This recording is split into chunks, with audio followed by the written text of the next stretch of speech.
The Dave Hooker Show. A presentation of Off the Hook Sports. Objective insight, expertise, top guests.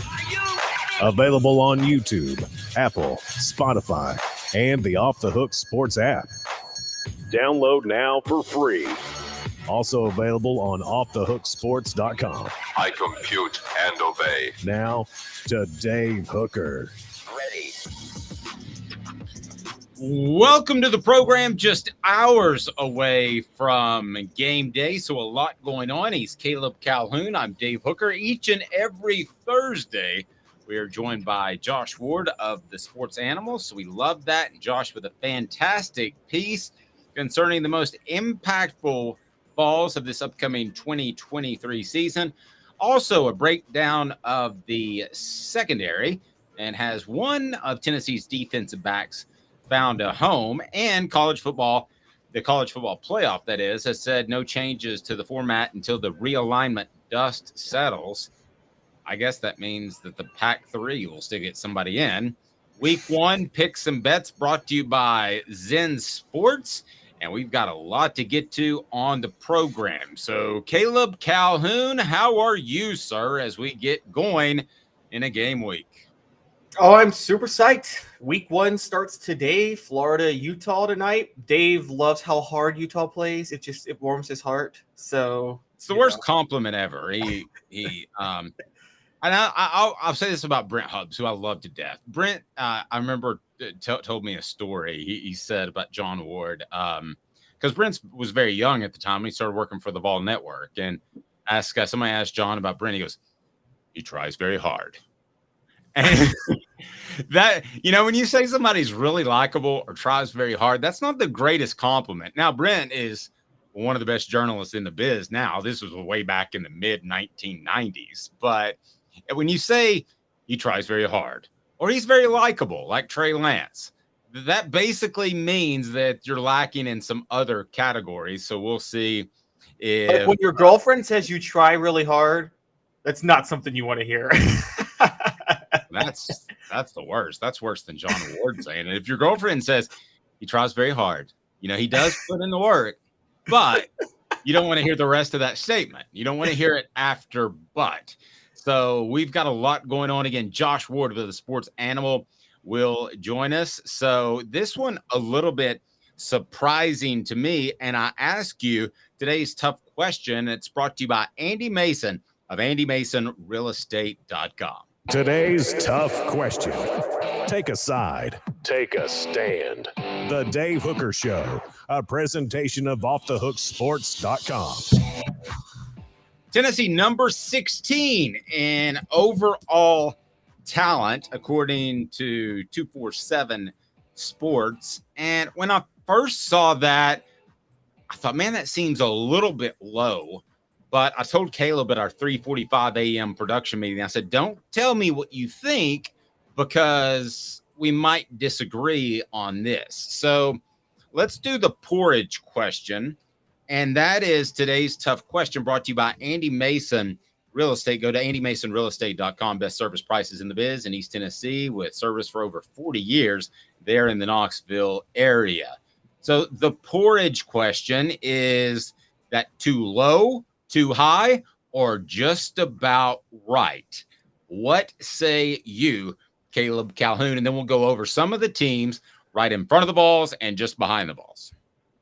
Well, before we start, let's be fair here. Let's get this out of the way. This is not a subjective list. This is 247 Sports doing their composite recruiting rankings, and they are basically averaging out the recruiting score of everybody on teams' rosters, including transfers, walk-ons, whoever, based on what their high school rating was. And I think you may have said subjective, but you mean this is an objective list, right? It's just numbers. This is an objective list. It is not subjective. This isn't like, I think Tennessee's the 16th. No. They tracked the ratings of every single high school football player that is on every team's roster, and they use that to do a composite rating. This is the most accurate, if you want to say, recruiting rating you could possibly have, is where they are right now with this. So I think in that scenario, this makes total sense to me. I mean, we're looking at Tennessee. We're still talking Tennessee is still playing one class short, if you think about it, Dave. I mean, I know they've added transfers, but that 2021 class has 4 players remaining. And when you take that into account, they didn't get a highly touted 2022 class. 2023 is their only top 10 class of the last, 2020 flirted with top 10 and 2023 was top 10. But they lost a lot of 2020 guys. They've added some transfers, but they haven't added, I'd say they've added how many transfers have they added since Heupel showed up that you would say were 4 stars in high school? 7, 8? I mean, we're talking Milton, Hooker, and Hooker's not even. I could do it real quick. Milton, Hooker, McCoy, Healy, maybe. I don't know if he was a 3 or 4 star, but he would be right on the verge, I would think, of a 4 star. Thornton, I would think, would have been a 4 star coming out of. He was a 4 star. So yeah. I would say roughly 6, maybe 8. Right. I agree. And remember, Hooker's gone now. So that's one of the ones that they lose already. So I thought you meant just in general. Right. Gotcha. Yeah. And so when you look at that, it makes sense. And for the record, they were 19 last year. And we've said from the start that we believe Josh Heupel in Tennessee, Josh Heupel is going to coach Tennessee above its talent level and its composite talent rankings. So what this tells me more than anything, I don't think it's too low or too high. I think it's just right. I think it's too low in the sense of I think Tennessee is going to be better than 16th. If that's what you're telling me, yes, because I think Tennessee is always going to be better than its composite talent ranking. What I do read into it, though, is it says that Tennessee's not ready to compete for a national championship just yet. Okay. Where does Tennessee have to get for you to believe they're able to compete for a championship? Because I'm going to go ahead and tell you that I look at some of the schools above them, and Tennessee has got better coaching than those guys, and that's worth a win or 2 from year to year. I mean, I like their coaching more than Florida, who's at 15. I like their coaching more than Penn State at 13. Miami is at 12. And by the way, a lot of times, as good as Dade County is, and you've heard me say that before, a lot of times those guys are higher rated because they're from Dade County. A 3 can be a 4 and so on. I think they've got better coaching than Oklahoma. I think they've got better coaching than Texas, which is 6. I think they've got better coaching than Clemson, even though they don't have really the track record to prove it. Better coaching than A&M. So those 2 schools are 4 and 5, respectively. So let me just run down the schools. Alabama 1, Georgia 2, Ohio State 3, Texas A&M 4, Clemson 5, Texas 6, LSU 7, Southern California 8, Oklahoma 9, Oregon is 10, Notre Dame 11, Miami 12, Penn State 13, Michigan 14, Florida 15, then Tennessee at 16. If you factored in coaching in this list, where would you have the Vols? If I factored in coaching, I would have them probably let's see. I'd have them as high as 6, honestly. If I factored in coaching, I think so. But to win a national championship, I think their talent has to be top 10. They don't have to be top 5, but they have to have top 10 talent if they're going to win a national championship. And then Josh Heupel can coach the top 10 talent into the number 1 team.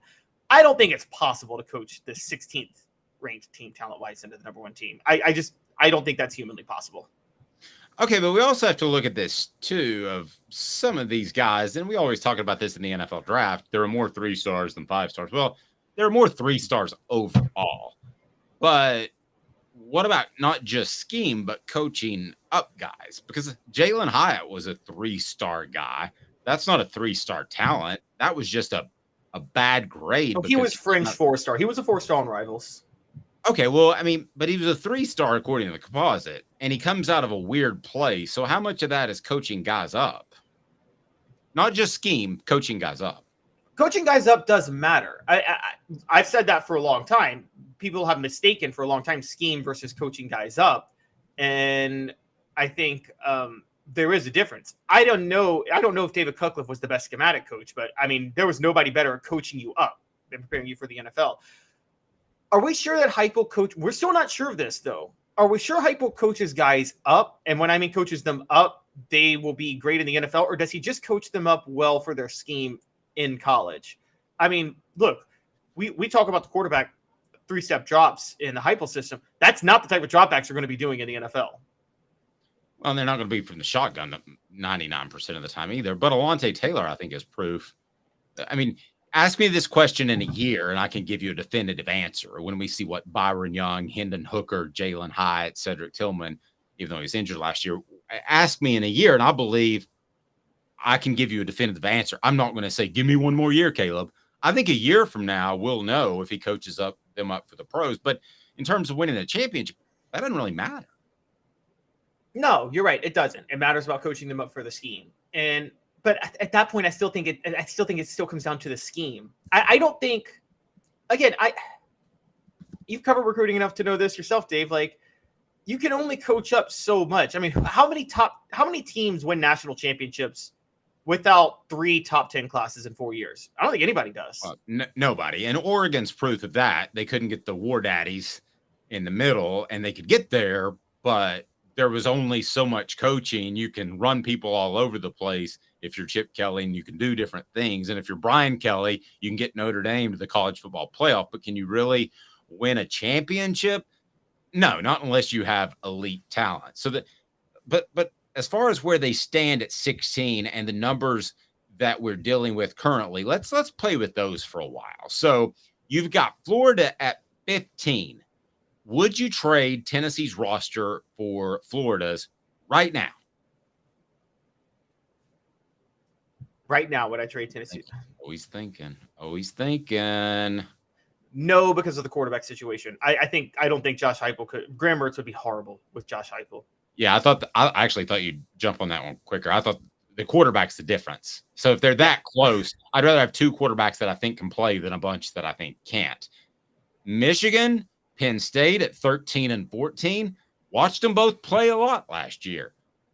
I think Tennessee is a more talented team. So I understand that this is objective, but I think they have more talent coming into this season than Tennessee. I think Tennessee has more talent coming into the season than those 2 teams. I don't think Tennessee has more talent than Michigan. I think Michigan has, again, this is where you go to the quarterback situation. Michigan's quarterback is also a statue in the pocket, and that's the last. Josh Heupel can't have a statue in the pocket in his system. That's just not something he can do. So would you take Tennessee or Michigan if they were playing Saturday instead of Tennessee, Virginia? Michigan. I take Michigan. I think you'd have the Georgia situation. I still think, and so I think Michigan's a better team. I would take Tennessee's roster for Josh Heupel coaching, but because Josh Heupel has better personnel for his system right now. Again, Michigan doesn't have I would say they don't have the type of players that fit Heupel's personnel, if that makes sense. So that's where I'm going with Tennessee's roster with Heupel. But overall, I take Michigan. But I got to be honest with you, I think you're selling Heupel short. I think he adjusted his system from Oklahoma to what he does now.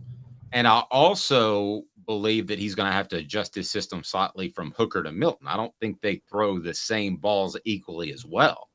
So no, but I think you're discounting his ability to adjust. Oh, I'm not discounting it. I'm just saying there needs to be a little bit of mobility. J.J. McCarthy is a statue. I think Casey Clausen would beat J.J. McCarthy in a foot race. And I think J.J. McCarthy. I think Casey Clausen would have success in Josh Heupel's offense. I'm not so sure he would. I think there's got to be a level of quickness. He reads quick, gets it out. He may get forced out of the pocket with the way he gets the ball out 2 or 3 times a game. I firmly believe that. Now it's going to be ugly, and he's going to throw it away as fast as he can, as well he should. But you just stop me when I run down the rest of the list, because I think you'll agree that the rest of the teams I'm going to mention do have more talent overall, top to bottom, than Tennessee. Alabama, Georgia, Ohio State, Texas A&M, Clemson, Texas, LSU, Southern California, Oklahoma, Oregon, Notre Dame. I could probably, I don't know. Miami. What about those? I'll stop you there. I'm with you. I've covered enough recruiting over the years too that South Beach kids are more. Their ratings are more inflated than usual, and I think they get a star at birth. They really do. It's like Bobby Ray was born last Thursday. He's already a 1-star, and he's 4 years old. 4 days old. Yeah, I think, and we've seen that play out. Miami's actually recruited well under Al Golden for a while. So I think that, I don't think South Beach talent is there, but it is overrated. South Beach talent is and so that's a little bit different than where Tennessee recruits in-state. I think a lot of in-state Tennessee kids are overrated because of politicking and recruiting services. I think there is a look at what Miami did over a 20-year period with just Miami kids. And I think that's stuck in the mind of a lot of people, and they can't get it out of their mind. If you include coaching, you have them at 6. I think that's right about where I would have them to. In that 6 or 7 range would be very debatable, because I think there's some really C+ coaches, coaching staffs on there. And I think Tennessee's an A+ coaching staff based off what I saw this year. They could always surprise me. I don't think they handled the Cooper Mays situation particularly well. So maybe I downgrade them after this year, but I think they're an A+ staff to this point. It is time for what the H, and this one kind of blew me away a little bit, to be real honest with you. What the?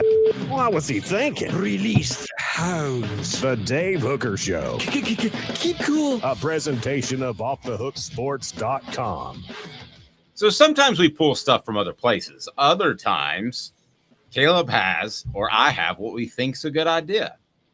I love Caleb. I think he's a great individual. Has excellent journalistic skills, but he brought this up at our 3:45 a.m. production meeting. And if you notice, I just sat there very quietly and I didn't say anything, because I was going to let Caleb make his position and defend himself. Caleb thinks Tennessee might be a finesse team under Josh Heupel relative to the rest of the SEC. Why, Caleb Calhoun, are you saying that for a team that's steeped in running the football? So we talked about this yesterday, because it kind of, you brought up Tennessee versus Washington and you brought the War Daddies up front. And I'm like, I still don't think Tennessee has those War Daddies right now. And it kind of got me thinking. Last year, I was a big defender of Heupel, and Heupel was a big defender of his system, because Heupel is not, we agree, Heupel's not what Mike Leach was. Rest in peace. He runs the ball. Well, and explain that. Mike Leach spreads with 4 wide receivers and just and beat you down the field with short passes the whole game, pretty much, with the air raid. That's what he does. What would be a running play for a regular team is a 4-yard hitch route for Mike Leach in his offense. And he kind of sticks to the same philosophy all the way down the field. Heupel does run the ball. Heupel's flexible.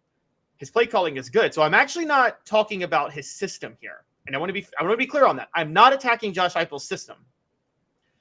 I'm saying I'm wondering if you kind of are. No, I'm not. I'm wondering if his confidence in his system is resulting in him creating a culture of being just a little too finesse. Dave, I was very high when he was recruited on Addison Nichols. Then I was very high on Gerald Mincey signing with Josh Heupel. You are the one who's telling me that both are too soft right now to start on the offensive line for Tennessee. Everybody that's starting for Tennessee and that they're set on right now. You said 2 offensive linemen. Who's right. The second offensive lineman? Addison Nichols and Gerald Mincey. Well, I don't think Gerald Mincey gets it. I don't know that he's soft. If you wanted to support your argument, I would say Elijah Simmons. I think he should be a lot tougher. But anyway. Okay. I see that actually wouldn't, though, because Jimmy Pruitt recruited Elijah Simmons. So I'm going to be fair on that. Okay. Gotcha. I'm not sure. I can't tell you 100% the deal with Mincey. I'll tell you when I can tell you I'm pretty sure about something. I'm not sure if Mincey doesn't get it upstairs or if it's a toughness issue. The 2 only sure bets on the line for Tennessee this year, one is hurt right now, Cooper Mays, but then the other one is Javonte Spraggins. They were both Pruitt guys, both of them. And they're the only guys that we know are tough enough right now to handle playing on the offensive line, just as Darnell Wright and Jerome Carvin were last year, both Pruitt guys. On the defensive side, we still have a lot of questions right now. We have a lot of hype behind players, but look at everybody being named on defense. Amari Thomas, Bryson Eason. You mentioned Elijah Simmons, who might be soft, unfortunately. But still, all these guys are all these guys are almost like a parent saying, and then we've got Bob, who's not the greatest son in the world, but you know. Yes. All these guys they were still Pruitt signees even if they work out. But I think the Addison Nichols thing was a red flag to me first. Then the whole Heupel doesn't allow fighting in practice, which is a big deal to me too also, where he's just, there seems to be I don't want to toughen up my players too much on the line. And we haven't seen any proof yet. And Dave, you got to give me this. We've seen zero evidence that Heupel signees are tough in the trenches. Okay. Let me address those three things. Seems to have recruited soft offensive linemen. That's a problem with Addison Nichols. I don't know that that's a widespread problem to this point. And if I misspoke at some point previously about Gerald Mincy, I apologize because I may have put you in a bad position, but doesn't prioritize defense. I think that he prioritizes defense by making sure that Tim Banks doesn't go anywhere else, but it's always going to be a program steeped in offense and scoring fast. No fighting allowed in practice. Where did that come from? Well, that came from a conversation that we had with Cooper Mays on the Ball Report. And he said there's absolutely no fighting in practice. And I thought it was odd because the 98 team had an all-out melee brawl that helped the offense toughen up, and it helped them get some confidence, and they went on to win a national championship. But that's a little antiquated. If you go back 50 years, there wasn't water on the sidelines, and they had salt tablets, and they had wet towels that you could suck on. So stuff gets antiquated. Now, do I have a problem with a little bit of fighting and maybe a brawl? Not if I'm stacked 1-85 like that 98 team. If I'm building a program, I've got a bigger problem with fighting because I don't want somebody getting hurt. And we saw that, we saw that with Butch Jones, or somebody fell on a helmet. They didn't. So how do you get stitches from that? Sorry. I don't. So fighting allowed in practice, I'm not sure that that's going to be his MO, but I would say 70%, if you want to go back 25 years, 70% of football practices in preseason involve some fighting. Now it's probably the exact opposite. I don't think people allow fighting nearly as much because it's not PC, number one, and two, you could get somebody hurt. So maybe that's not soft. Maybe that's smart, Caleb. Okay. And notice I say maybe because I'm okay with a little bit of fighting in practice. I'm a little suspect of it. And let's bring up this name because we talk about him a lot on the show. I think we're both fans, but it is true that we keep saying that Josh Heupel's today's Steve Spurrier.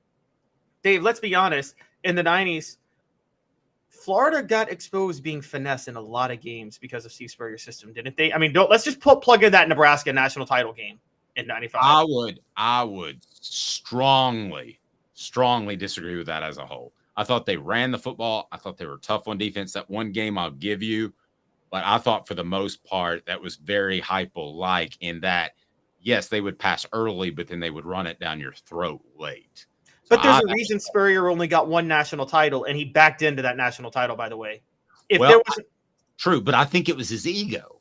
I think it was his ego that threw the ball too much. I thought they were physical, but his ego, when the passing game didn't work in the first half, he kept chucking it in the third quarter. So maybe we're splitting hairs a little bit. I mean, but that has to stand out because he was willing to run it at South Carolina to agree. It just look, I think Spurrier, I love him. I love the way he dominated the SEC. But I go back and look. Remember his one national title. I don't know if you could really say he deserved that national title. He got a rematch with Florida State because all the luck fell in his favor because that year the Rose Bowl wasn't part of the bowl coalition. So the undefeated Arizona State team went to go play Ohio State in the Rose Bowl. Had that not existed, Arizona State plays Florida State in the national title, and Steve Spurrier is walking away with no national championship ring to his resume. At which point his whole legacy is totally different than it is right now. And go ahead. And I think the Nebraska game, the Florida State, he was 3-7, I think, against Florida State. I think it was because Bobby Bowden's Florida State teams were more physical than his teams were. Oh, see, those teams were super soft, if you ask the 98 Vols. Anyway, we got to get to Josh Ward. Let's do another one on this tomorrow, and we'll discuss the softest team to win a national championship, 90 seconds. And this guy's not soft at all. He's incredible and wrote about the most impactful balls. We'll go through them. It's on offthehooksports.com, and we'll be back in exactly 2 minutes. Hang tight.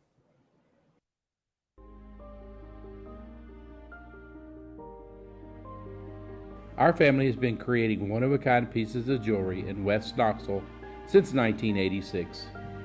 Each piece is a combination of unique processes that bring your idea to life.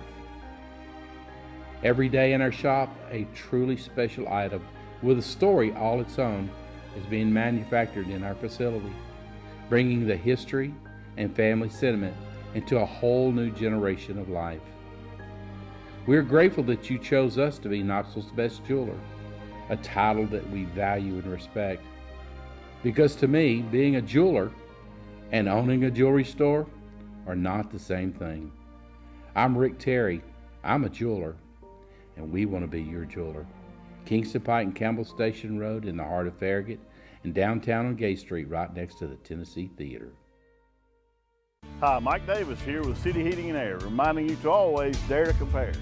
Our team provides quality local heating and air service, installation, and maintenance across East Tennessee. We use only the best equipment like American Standard heating and air conditioning for your residential, new construction, or commercial needs. Honesty, dependability, and customer satisfaction have been the cornerstones of our business since 1961.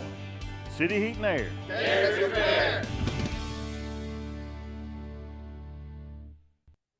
These mountains hold and defend a spirit far better than moonshine. A drink that holds flavor that becomes necessity. A hard cider made and relished by folk who are as hearty as they are legend. A refreshment that can only be found in one place. With a taste that makes you say, give me 3 bottles of the good stuff. Tennessee Cider Company, where necessity can be found. Objective coverage. Hey, that's new. If we get caught, we're going to jail. The Dave Hooker Show, a presentation of Off the Hook Sports. YouTube, Apple, Spotify, and the free Off the Hook Sports app. I'm going to need to see some identification. Back to Dave Hooker. Soft. Is there any worse thing that you can call an athlete? Soft. I mean, in gymnastics, it's a good thing, though, because you want to land softly, right? I guess that's the one example. I did a little gymnastics with Josh Ward's son last time I was at his house. What'd you think of that? Josh lifted him up. He did a front flip thing. That's a pretty cool trick, wasn't it? That was. You had to lie down, if I remember correctly, for the next 15 minutes, but I didn't think that was a big deal. I popped 15 Advil in the car is what I did. And then I got the Oxy, and it was downhill from there. All right. So, Josh, what do you think? We were just talking about this, and I want to get to your impactful balls, but could Josh Heupel's offense or entire program, be described as soft? If you pull up the tape of the Kentucky game last year, when Tennessee destroyed the Wildcats, I don't think you're going to watch Tennessee's guys up front and think soft. I don't think you'll watch Danico Slaughter play and think soft, just because things go fast and guys are running wide open where they don't have to break tackles. That doesn't make the mindset soft. I don't think you can. JJ Crawford. Up chuck and then nodding at the Alabama defenders. That's not soft. Crazy, but not soft. So no, I don't think that at all. And we'll see what the next phase of players is. But Cooper Mays, Javonte Spraggins on the interior of Tennessee's offensive line, Jerome Carvin a year ago now with the Chiefs, definitely not soft. Wait, but yes, that was my point though. Was Josh? Those were all Pruitt recruits. I'm wondering if Heupel's targeting soft guys in the trenches. We haven't seen a Heupel guy work out or stand out in the trenches just yet. I guess you could say J.J. Crawford as a junior college in the 2021 class has worked out. But outside of that, yeah, Heupel brought him in. Well, and this is transfer, not recruiting, but he's still brought in by Heupel. Everything I hear about Omar Norman Lott is the opposite of soft, and he has to go show it. He's one of the important players for Tennessee this upcoming season. But I still look at players now entering their third year. You're right from a recruiting standpoint. There is that next step. Okay, you have to show your ability to recruit, develop, and continue. In this case, the success that happened a year ago with those players leading the way, having been brought in by a previous coaching staff, almost across the board with the guys that were the highest impact players But in terms of the mindset, we talk about culture, right? The word's used probably too often in sports, but it does matter and it does apply to the conversation. Part of that's off the field. Are you taking care of business? Are you buying into what the system will be? Everything that goes into it.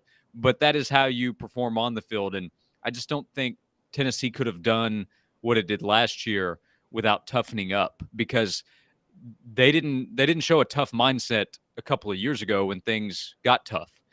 They did, I think, over the last couple of seasons. Yeah, I don't think any of the three of us has said Omar Norman Lott. He's flaccid. No, I'm sorry, I meant soft. I used a synonym. My bad. Yeah, I wouldn't have thought that either.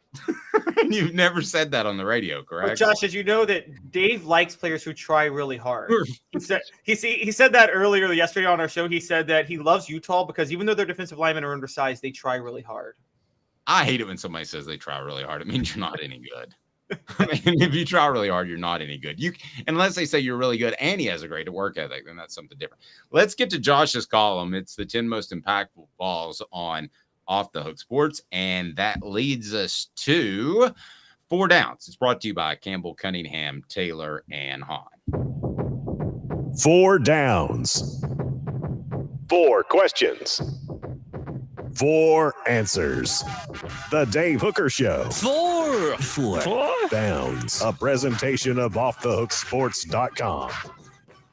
So it's a long list, so I'm going to go through them, and then I'm going to ask Josh and Caleb some questions about these cats, and I'll weigh in as well. So the 10 most impactful balls for the 2023 season: safety Jalen McCullough, running back Jalen Wright, wide receiver Ramel Keaton, cornerback Danico Slaughter, linebacker Keenan Pili, linebacker Aaron Beasley, defensive tackle Omari Thomas, offensive tackle John Campbell Jr., center Cooper Mays, quarterback Joe Milton is number 1. And I don't think anybody can argue with that. So we bring you 4 Downs, brought to you by Campbell, Cunningham, Taylor, and Hahn. Look at me.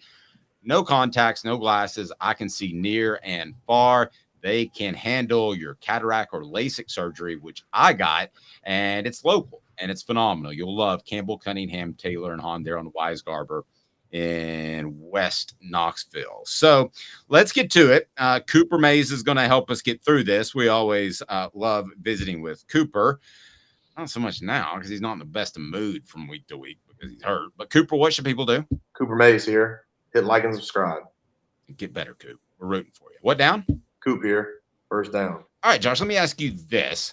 Of that group, what player do you have the most confidence in that he will be the most impactful ball?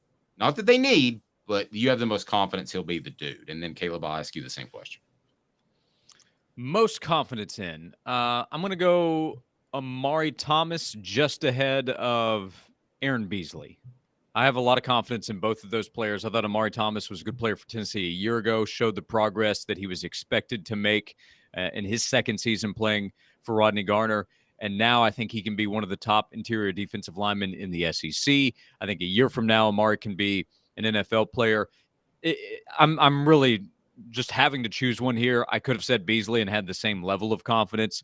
The way he performed over the course of last season showed his progress. The way he played in the Orange Bowl was MVP worthy, in my opinion, against Clemson. So Amari Thomas just ahead of Aaron Beasley.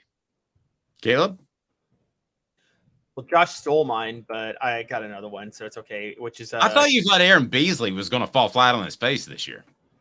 No, I said he stole mine with Amari Thomas. Oh, okay. I don't have that much faith in Aaron Beasley yet. I will say you guys have convinced me talking about him playing more at his natural role now, which he didn't play all last year, but different story for another day. I'm going linebacker still, though. I'm going Keenan Pili.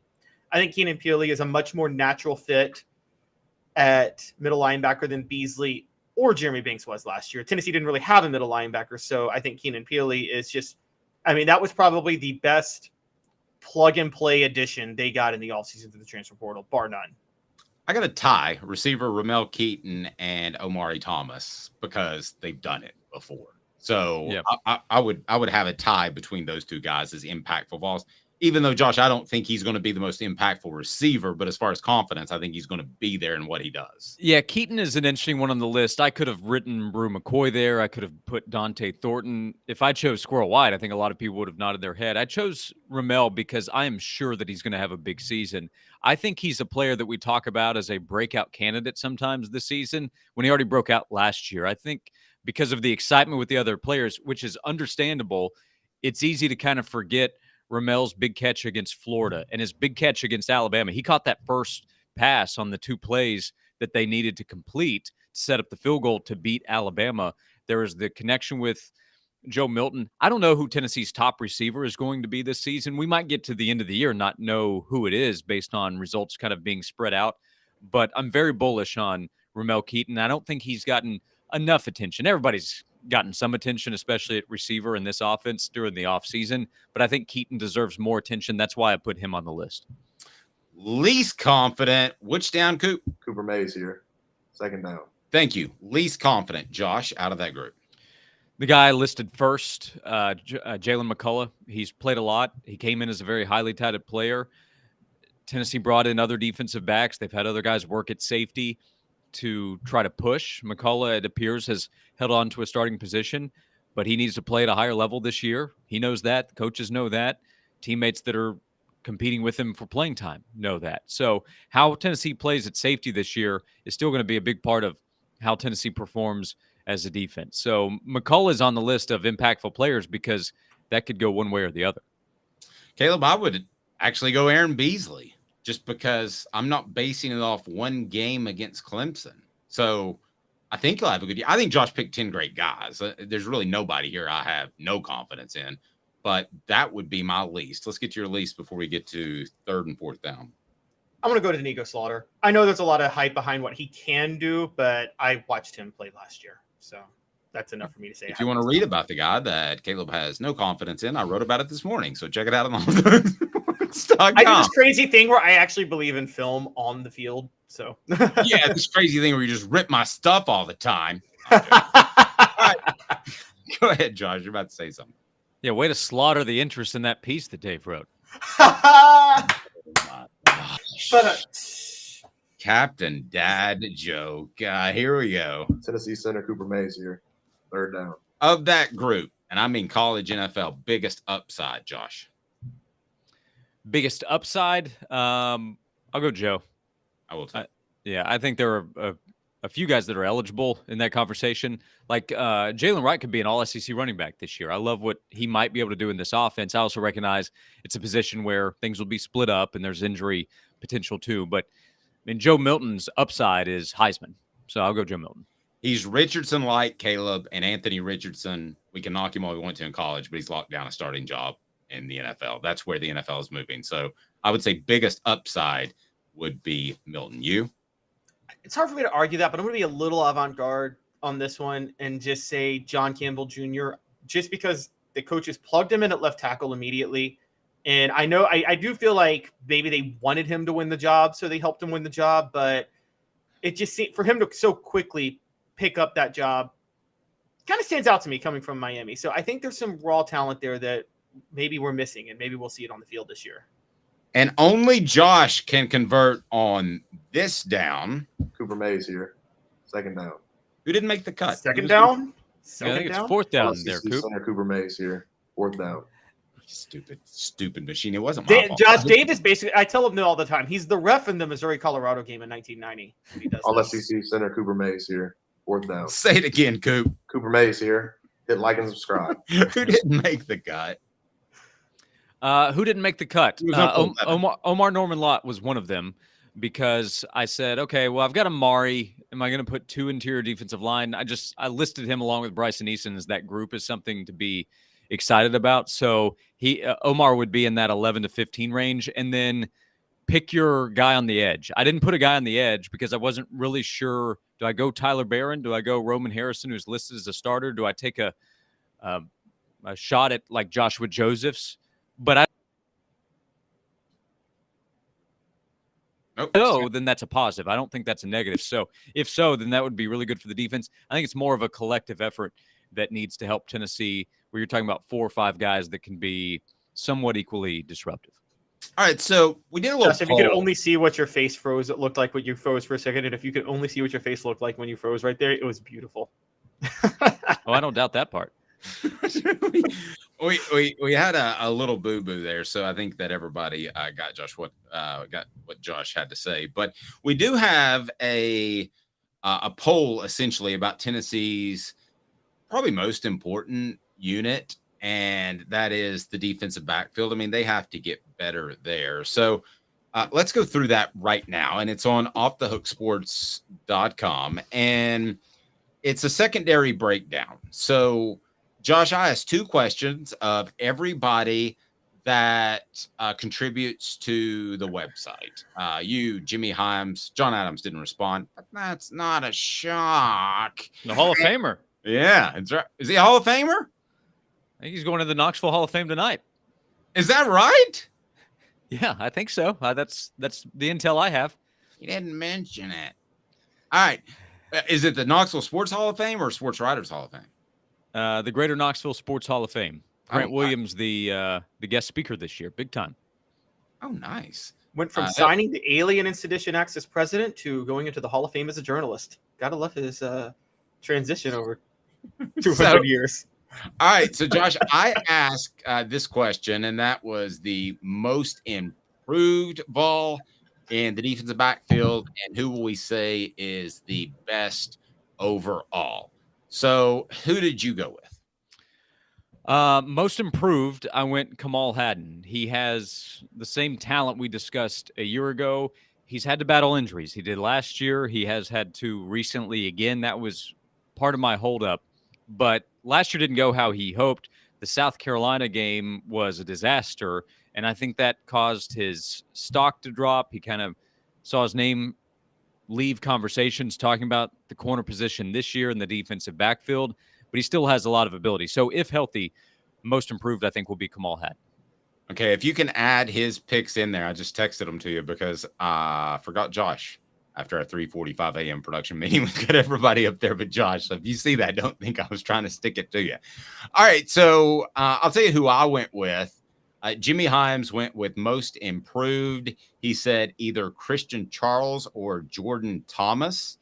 And then you have Fred White, who knows a little bit about these cats. And he said Danico Slaughter to Marion McDonald.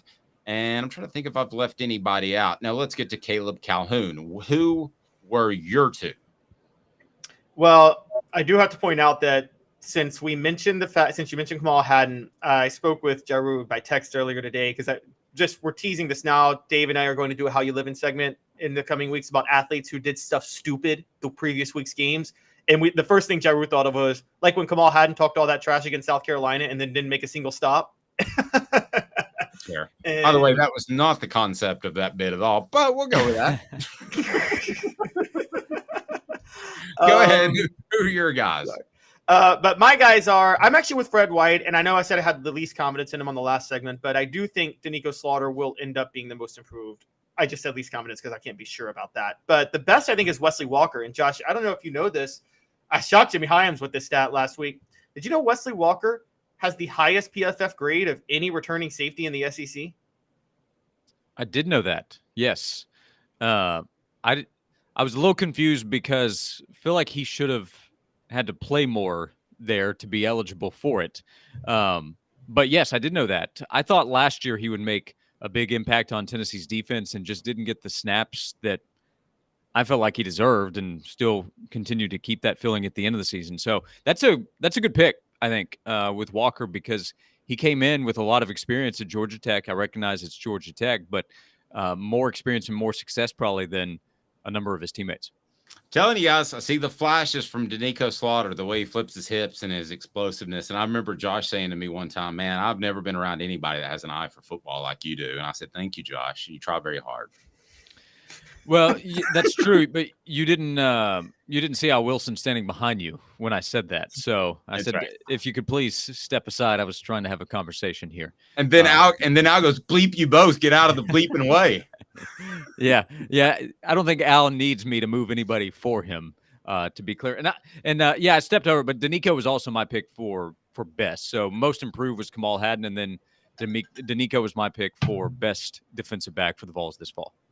Yeah, look at him. He didn't mention it until he heard what I went with. And then I'm siding with our message board. I wrote a lot on my previous blog buying into Kamal Hadden, and then I watched him last year, and I'm like, I sometimes I get to a point where like I've seen enough. There's no possible way you can be good. It's called the Danny White syndrome. For those that are too young, it has nothing to do with the athletic director. It's the quarterback of the Dallas Cowboys in the 80s for 8 years. Josh? Oh, y'all stuck with him for 8 years? Yes. Or any Dallas Cowboy quarterback for the last 25 to 30. Yeah. Tony Romo wasn't bad. Gary Hogaboom, Steve Pelor. Anybody remember those names on the message board? If you remember those names, then you're a sad Cowboys fan. Babe Laufenberg. Yeah, Tony Romo was good. Dak's a solid quarterback, but I know that the franchise is looking for more results. Yeah, Tony's good.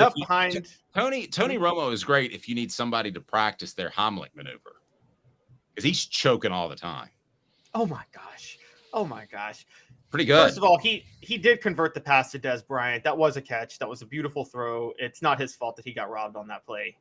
I'm just telling you, when I lift in the morning, I throw high heat, and that was pretty good. Josh has smiled at least 3 of my jokes, so I'll take that. We can just end the show right now, but we're not going to.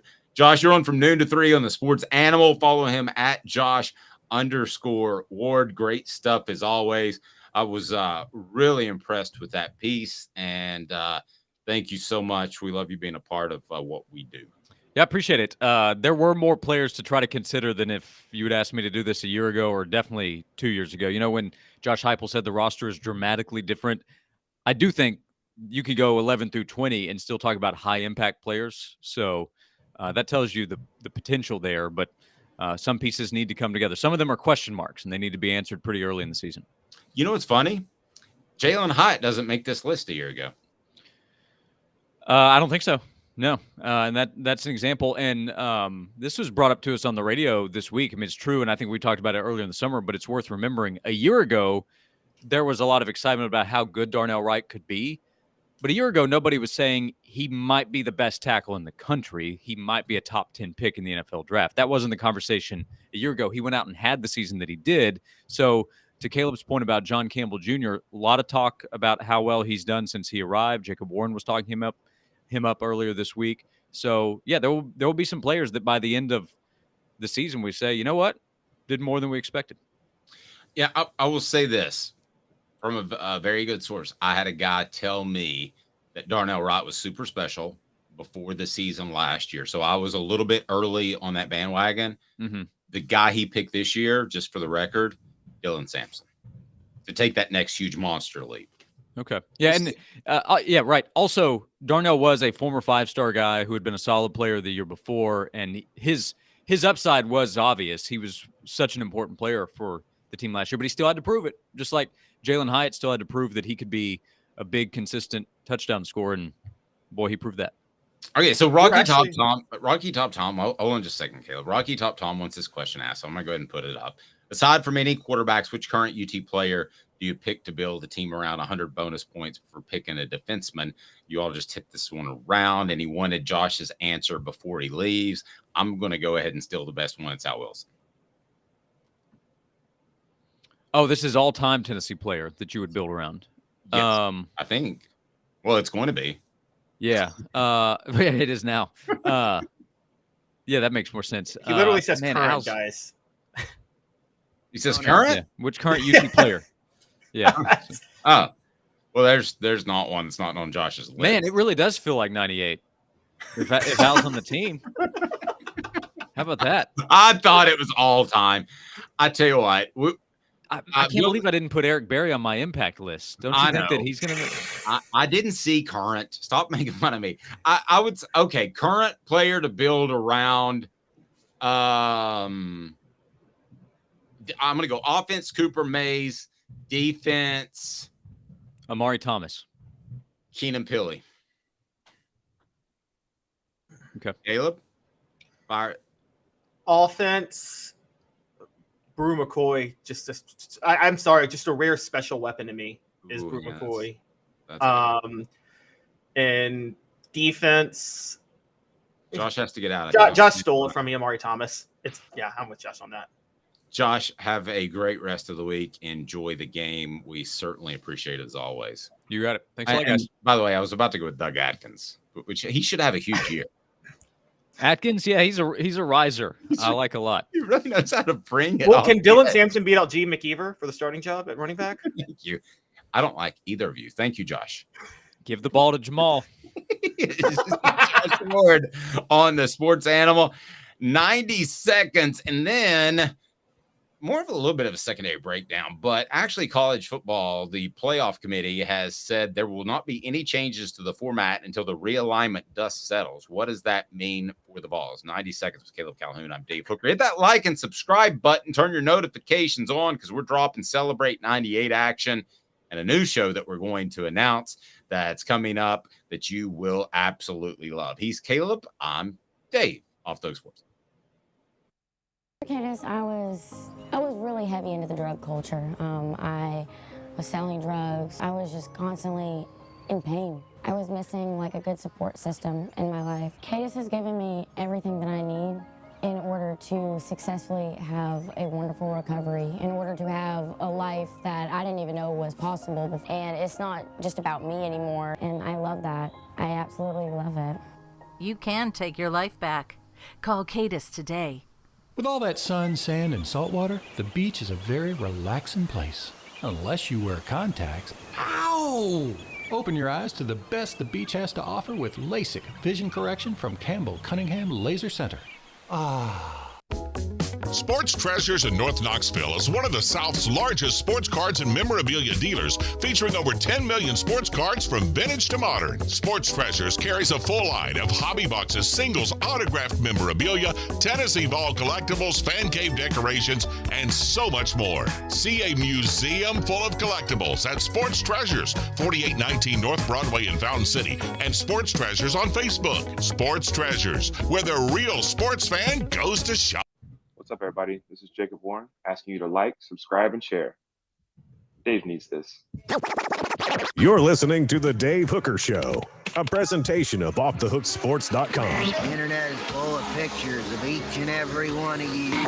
Available on YouTube, Apple, Spotify, and the Off the Hook Sports app. Download now for free. Is there nothing you people can't do? Also available on OffTheHookSports.com.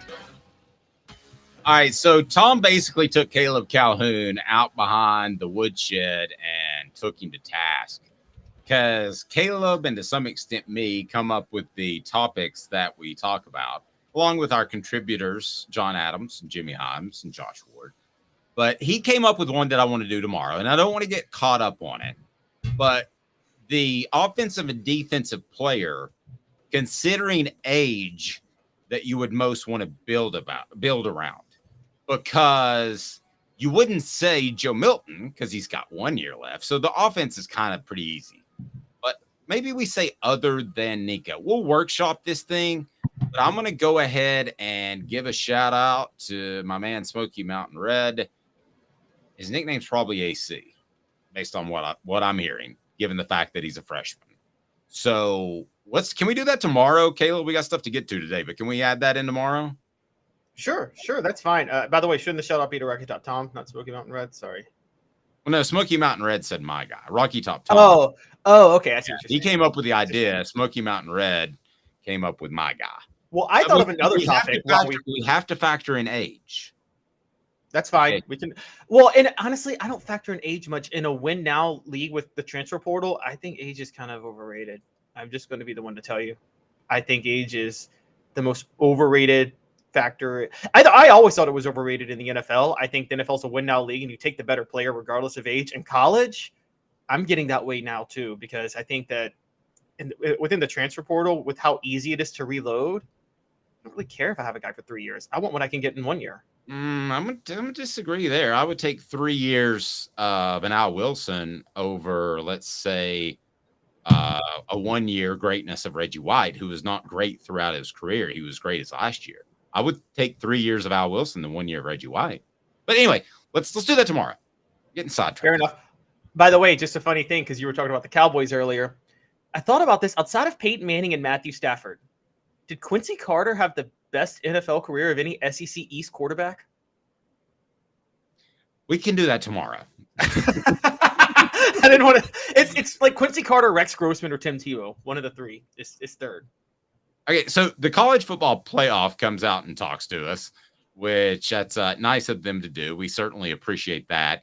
And they say that there will be no changes to their format until the realignment dust settles. That means the top 6 conference champs still get an automatic bid. I'm trying real hard to determine who the top 6 conferences are after this year. So, I mean, they're going to have to adjust it by the time the 12-team playoff kicks in. So what statement does this actually make? What this basically says is they're basically openingly saying, we don't think the ACC is long for this world, so we're just going to wait till the ACC collapses before we change our format. You jumped ahead of me. That's what I was going to say. So who are the conferences left out? So right now, the top 6 the conference. Pac-12. I'm sorry? We know the Pac-12 is going to get left out, right? The Pac-12 is not going to exist next year. Right. So it's out. It's not one of the 6. Yeah. So it's not who's going to get left out. It's who's going to get in. So the SEC, Big 12, Big 10, and unfortunately ACC champs will get automatic bids in 2024. That's going to happen. Okay. So if you had to predict the ACC falls apart before 2024 and that affects the college football playoff, you would say not next year, but soon. Is that your answer? Right. Right. I'm going to disagree with you there. I think there's just too much bubbling up to the surface with the Florida State thing, with the teams meeting. Listen, there's this union mentality with the ACC because of the long television contract, but I think that's been chipped away at. And I've seen a union basically lose all of its power at the Knoxville News Sentinel. They had a guild, which is a union, and it's basically the same thing. And used to be the old joke was, if you came into the office and shot and killed somebody, there had to be 6 witnesses before you would get fired. And if there weren't 6 witnesses, you would probably get retained. Well, they slowly lost their power over time. I think the ACC as a, air quote, union has lost their power, and I think the final push will be in the next offseason. I think it was really close to happening over the past couple of months. So I'm going to say both the Pac-12's out, which they won't exist, like you said, and the ACC will be out by next year. Wow. Okay. So what if they don't change the format then? Because the SEC, Big 12, and Big 10 is it. Who are the other 3 conference champions? The American and the Mountain West, maybe. I think the Mountain West, if you can add Stanford and Cal, is good enough. Okay, Mountain West. So I'm okay with the Mountain West. Then the American, which is basically those teams that vied for the Big 12 but couldn't get in. The Tulane, South Floridas, UTSAs, Navy, Temple, those type. The old Conference USA, honestly, from the 90s. So that we're at 5. And then what? Conference USA or Sun Belt? I mean, the integrity of this is laughable if you put a Sun Belt team in the college football playoff. Well, it's kind of laughable with Conference USA, isn't it? Who's the best? What are yes, the best it teams is. in Conference USA? Let's see. Texas San Antonio, who Tennessee plays, has won the Conference USA the last 2 years, and they're now in the American. So I don't MTSU. What if MTSU is in the playoff? I think you'll cut it down to 4 automatic bids by next year. I think no ACC and no Pac-12. That's the best. Cut it down to 4 because SEC, Big 12. I wouldn't even do 4 automatic. What I do is, I would do 4 automatic, but I do it differently. The SEC, Big 10, and Big 12 get automatic bids, period, no matter what. I don't care where they're ranked. The champions of those 3 conferences get automatic bids. And then the best team of the other conferences gets an automatic bid. Now, Travis brings up a good point. He says, Dave, you're wrong. The media loves ACC teams, Clemson, Florida State. You know how it is. They do, but I think they'll love Clemson and Florida State somewhere else. So, yeah, they're going to be in the SEC. The media is not kowtowing for Pittsburgh, guys. They're not going to get in love to throw Pittsburgh into the college football playoff. Yeah, and I want to see where Notre Dame ends up in this thing. Do you realize Notre Dame is essentially saying that they can be no better if they're relevant in the college football playoff? And they'll be relevant with 12 teams. They're not going to be relevant with 4 if that were the path that the sport was going. But if Notre Dame continues to be independent, where do they fit in? Because you're basically telling them if the top 4 have to be conference champions, which is what we're saying, right? That's where we are right now. Then here's what Notre Dame has. They have a $50 to $60 million television contract, which I've been told is going to be signed here in the next few months. They have the ability to schedule who they want to schedule. which there's something cool about that. They don't get locked into having to play an overly difficult schedule. And they play a pretty cool schedule. I mean, let's be honest, when you include the teams that they play. But they're saying, without being a part of a conference, that they're never going to get a bye, ever, in the college football playoff. You're saying at best you can do is 5, which means you host a 12. A 12 Cincinnati, let's just say, and I'm saying, let's say they came in at 12 a couple of years ago, or at 12 TCU, let's say some team in that realm that sneaks into the playoffs, they can go to Notre Dame and win. Notre Dame's not uber talented. I know we just did the talented list and they were higher than Tennessee, but I'm just here to tell you a lot of those stars come from they are Notre Dame. I mean, those teams can go there and win. Let's take, for instance, let's say Tennessee's 12 next year and Notre Dame's 5. Are you telling me Tennessee can't go to Notre Dame and win? Are you telling me that if I think they would win this year? Okay, let's say Alabama's 12 and they had to go to Notre Dame.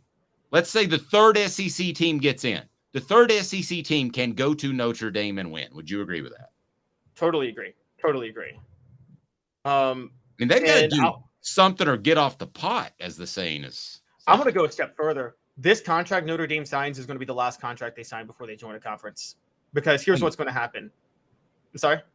I think you're probably right. Yeah. So the Big Ten's new deal, even with Oregon and Washington joining, and by the way, they're joining at a discount, but say they paid all 18 teams equally, it would be $55 million already. Now, I think they're going to up their TV deal. On top of that, they're paying Oregon and Washington less. So really, we're talking 61, 62 million-ish probably per team.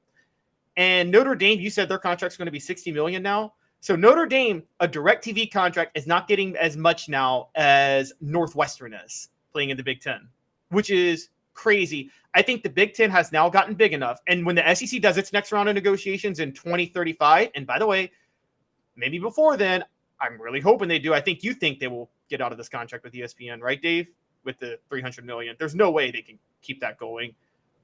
That the SEC can get out of the ESPN contract? Yes. At least force ESPN to renegotiate.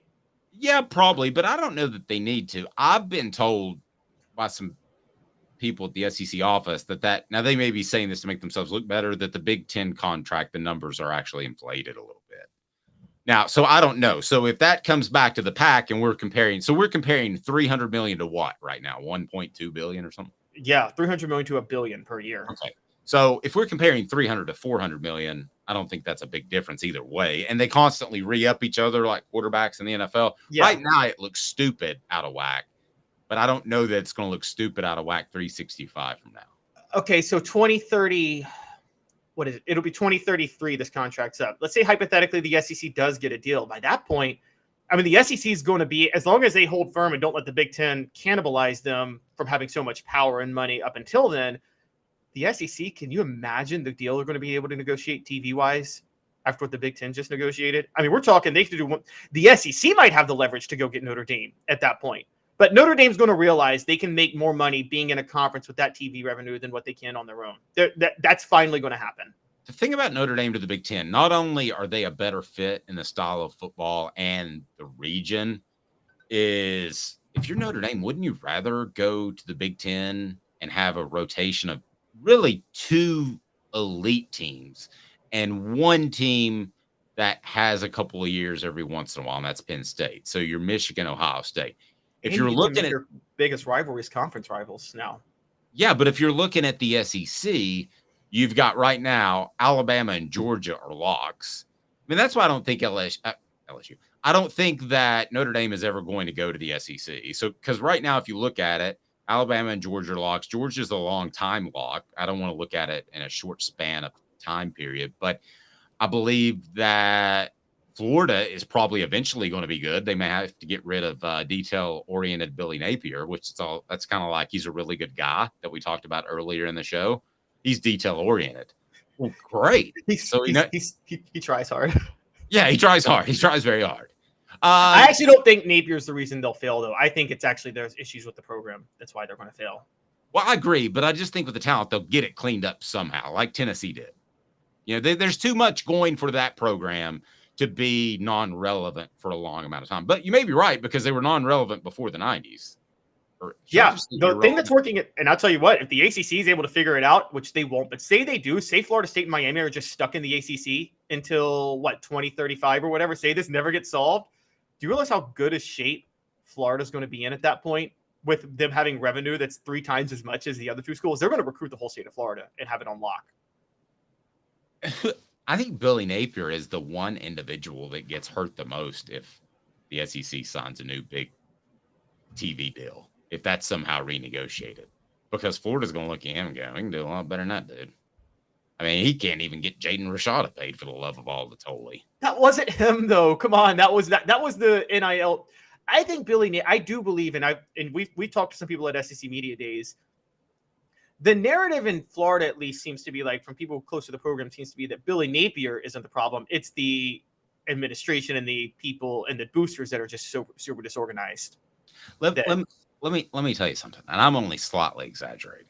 Okay, if I'm Josh Heupel, and this is what happened to Billy Napier, he had a quarterback show up on campus. So imagine Nico showing up on campus, and there's not the money that he was promised. I'm going to go get a club, and I'm going to find the CEO in charge, and I'm going to Nancy Kerrigan him. So I'm telling you, that is embarrassing beyond losing one player. You can say it's not his fault, but ultimately it's all your fault when you're the head coach. And that got blown apart and was embarrassing. I agree. And it's whatever. We knew this last year. Remember, we were talking about Florida. You got a report. For those who don't know, I had just joined the show. And I did a report on On3 doing the largest NIL collectives in August. And Dave, I guess it was September, we were doing a show, talked about, you had heard reporting that Florida's NIL was not together. And I'm like, this doesn't make sense. What we're realizing is Florida cobbled together their NIL the way the Mets tried to rely on Bernie Madoff to make to buy a World Series in the 2000s. And so that's kind of what happened. They cobbled an NIL together when they realized they were way behind. I will say, I'm laughing. Probably the worst take on ESPN ever made. Worst prediction ever made. Yes, it will be Ryan Clark saying that he wishes LSU hired Billy Napier instead of Brian Kelly. Yeah, I can go with that. That's the worst take ever. All right, so here we go with Caleb's picks, and Caleb will give you some winning picks. We'll see. He didn't have a great week 0, but week 1. Yeah, don't give me a break. Week 1, man, the first couple weeks in college is hard. I mean, it's hard. You don't know where these guys' heads are. It's kind of like a bowl game. I mean, probably the worst thing to bet on is the beginning of college football season and bowl games. And really, I know somebody that does quite well on Major League Baseball. I always thought that was the worst. And if you bet on regular season Major League Baseball, you probably have a problem. But if you bet on the bowl games and early season college football, that's being brave, man. I got nothing but mad respect for you. So let's go ahead and get into that. Let's get your picks, and it's brought to you by Zen Sports. Zen Sports is the new sports book in Tennessee, revolutionizing the way you earn sports betting rewards. That means no more deposit bonuses that turn into deposit nightmares on Zen Sports. What you see is what you get. With their cash rewards program, you get a lot of cash. For a welcome bonus, earn an unlimited 5% cash back on your betting volume for the first 15 days when you sign up with the promo code HOOKED. That's HOOKED. That's right, unlimited 5% cash back. Keep betting, keep earning with up to 3% cash back on your betting volume every month after that, and refer friends to earn a percentage of their betting volume as cash rewards too. Zen Sports is bringing the cash back to Tennessee, so if you bet big on sports, you want to be betting on Zen Sports. Zen Sports betting just got better. Use the promo code HOOKED. It is time to make some money with the one, the only Caleb Calhoun. So his picks are up on the website right now, and I believe they are, aren't they? They're not above the fold. They're right below the fold. Okay, I got you. Fold, using your own newspaper terms. You're getting older than me. All right, so the 3 best bets. I actually want to start with those, if you don't mind. I'm kind of going in reverse order. We're going to call this each week, guys, the Hooker Specials. Okay. Hooker Specials.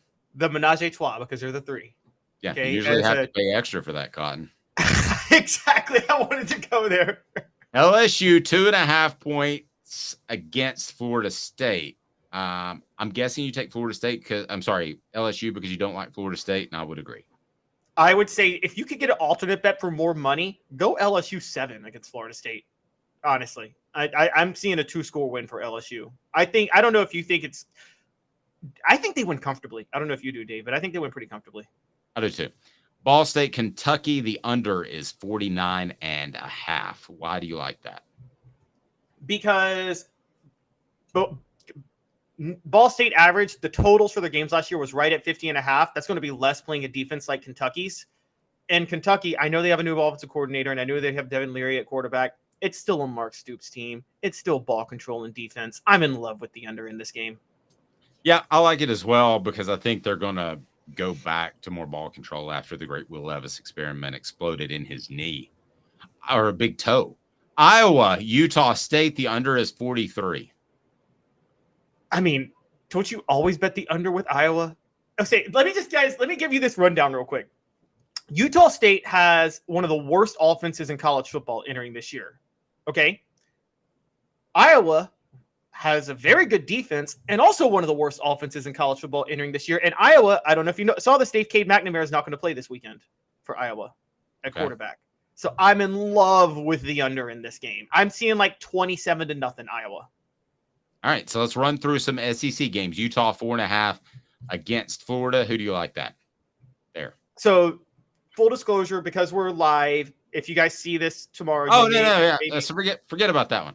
You guys can read that on the website because this check is it out on the live. website. It's going to be dated if you watch later on. Tennessee, Virginia. Tennessee, a 28-point favorite. I want to get to that, but I want to do it last. Ball State, a 29.5-point dog to Kentucky. You got to love Ball State with that big of a number, right? Yeah, I love Ball State with that number. I don't think Kentucky. I think even if Kentucky could win by more, they're not going to try to win by more. Auburn, a 35-point favorite over UMass. I'll tell you what I like about this game. I like Auburn to cover and maybe beat UMass so badly that my son decides to leave UMass and move back to the South. So UMass based on SP Plus rankings, UMass is the worst team in college football this year. Now they did beat, in their defense, they did beat New Mexico State last week, 41-30. I'm not reading anything into that because New Mexico State is also near the bottom on FPI and SP Plus. So I think Auburn's going to dominate Hugh Freeze. I don't like him, but he's an offensive genius. I think Auburn might hit the over by themselves in this one. Texas A&M, a 38-point favorite over New Mexico. I like them to cover. Where do you stand? I do too. And the reason I like them to cover is whatever little I think of their offense. Dave, New Mexico averaged 13 points a game last year. And Texas A&M, for all their flaws, did have a top 25 defense. So I think I think Texas A&M is going to be disappointed if they hold New Mexico to 0 points. MTSU, 39-point dog to Alabama. This might be the toughest one on your board, but if I had to, I'd take Alabama. I'm taking MTSU. I think Nick Saban is going to experiment with quarterbacks. I see like 45-10 Alabama. That's what I see. North Carolina, 2.5-point dog to South Carolina. South Carolina, after the way they finished the season, they're not going to sneak up on anybody. I would like South Carolina to cover this team, even though I think Drake May is the best player in college football. So Drake May, I'm more sold on Drake May than Spencer Rattler because we don't know which Spencer Rattler we're going to get. I'm also more sold on North Carolina's offensive coordinator. They brought in Chip Lindsey. South Carolina brought in one of the worst offensive coordinator hires of all time, a guy who thought Jake Locker was going to be better than Peyton Manning in 2011 and Dowdle Gaines. So my pettiness shows I will never forgive him as a Titans offensive coordinator. And I think that'll hold back Spencer Rattler. That's also the reason I'm taking the under in this game, despite two quarterbacks, Dave. There you go. Message board, according to Travis, said the best three bets are Tennessee and the points. Agreed. FSU and the points. We disagree with that. Don't crack Travis with that one. Kentucky and the under. I agree with that. Well, I agree with the under. Yeah, I agree with the under. I think that game is going to be a little bit closer because it's going to be low scoring. He's Caleb Calhoun. I'm Dave Hooker. This has been a presentation of Off the Hook Sports. Tomorrow. Big deal. So we always have a Football Friday with Fred, but we're also going to have another special guest. Ron Slay will join us because I want to visit with him. And he's going to be on the show tomorrow to see what kind of pub that this game in Nissan Stadium is getting with fans in Nashville. They mostly love the Titans. I don't think there's any doubt about that. But what kind of pub is this getting? In other words, does it help Tennessee grow their brand in Nashville, or is it already as big as it's going to be? Does it help Tennessee in recruiting, or is it already a Tennessee town? So we're going to visit with former Tennessee basketball player Ron Slay, who's the afternoon talk show host on 104.5 The Zone. He's Caleb Calhoun. I'm Dave Hooker. Thanks for watching. Have a great evening, morning, afternoon, night, whenever you're watching. This has been a